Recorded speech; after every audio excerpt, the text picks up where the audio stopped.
Do you have heel pain? Have you tried to use the ball to roll out the bottom of your foot but little to no success? How about have you tried some orthotics but they haven't worked for you? My name's Kevin Brittain. I'm a physical therapist here at Breakthrough Physical Therapy, and today I'm going to be talking to you about plantar fasciitis. Plantar fasciitis is inflammation of the bottom of the foot. You have a small piece of connective tissue that goes into each of the feet, or each of the toes, and that becomes inflamed and usually presents itself in the first thing in the morning when you take those first few steps, and then gradually gets better with time, or after prolonged periods of immobilization, so maybe sitting at a computer, watching the football game, and then you go up to take steps to go grab whatever you need. That's often very painful. It's related to the inflammation of the tissue, however, it can also be related to entrapment of the small nerves that go along the bottom of the foot, creating a whole bunch of pain for you. Several years ago, there was a study implemented by physical therapists that showed the best possible techniques for plantar fasciitis.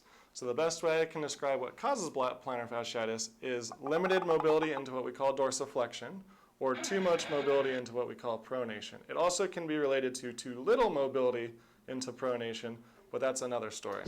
So the best treatments are to stretch into dorsiflexion, to wear a night splint that keeps your foot into dorsiflexion, wear an orthotic that will support the midfoot, to stretch and to apply manual therapy to also improve dorsiflexion. However, most of those are only just temporary reliefs. The best way that you're actually going to get rid of your plantar fasciitis is actually to strengthen the foot, strengthen the back of the leg, and also use a little bit of the hips involved to make sure that the foot is going in the right planes of motion that you need it to go into. So the first exercise we're going to do is a little bit of a stretch band. All you need is one of these guys, or you can use a big bed sheet or something that's fairly long that you can loop around your foot. So here you go, Miss Joan. You're going to put that around your foot, and you're going to pull back just like so into dorsiflexion. That's the first step of the exercise. The next step is using a ball or some sort of surface, round surface, that can roll on the area that we're trying to target. And then what you're going to do is you're going to roll kind of back and forth just like so. You can go up and down. And then try to get kind of even the whole area of the calf. And that's going to be really important to make sure that the tissue all along the back of the leg, which goes around the heel and into the plantar fascia, stays nice and flexible to reduce as much symptom as we can. So the next thing that we're going to try and learn is really how to use the foot and make the foot as active as that we can be. So what you're going to do, John, we call this the tripod position. What you're going to do is we want equal weight between the 3 points of the foot. So all the pressure is going to be on the ball of the foot. Then you're going to shift all of the pressure over to the outside of the foot. Try to get 50-50, so equal pressure between the two, and then shift your weight back towards the heel.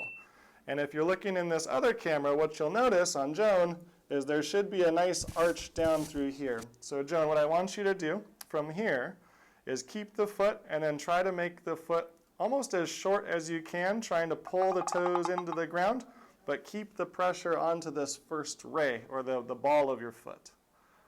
Good. So the third exercise that you're going to do is actually a calf raise. So Joan, you're going to step up onto the box. What you're going to do is you're going to come up onto the toes, and then you're going to come down all the way off the box. So the sequence with this, or the amount of time it takes you to come up and down, is really important. So on the way up, try to go as slow as you can, so maybe 2 or 3 seconds.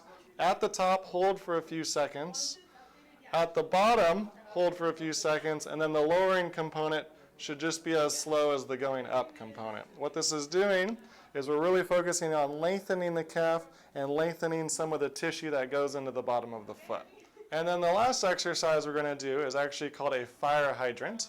But the most important thing is you're going to keep that tripod position. So what you're going to do is you're going to balance on one leg, trying to keep the tripod. And then you're going to try and bring this leg, your right leg in this case, out to the side, as if you're a dog using the restroom on a fire hydrant.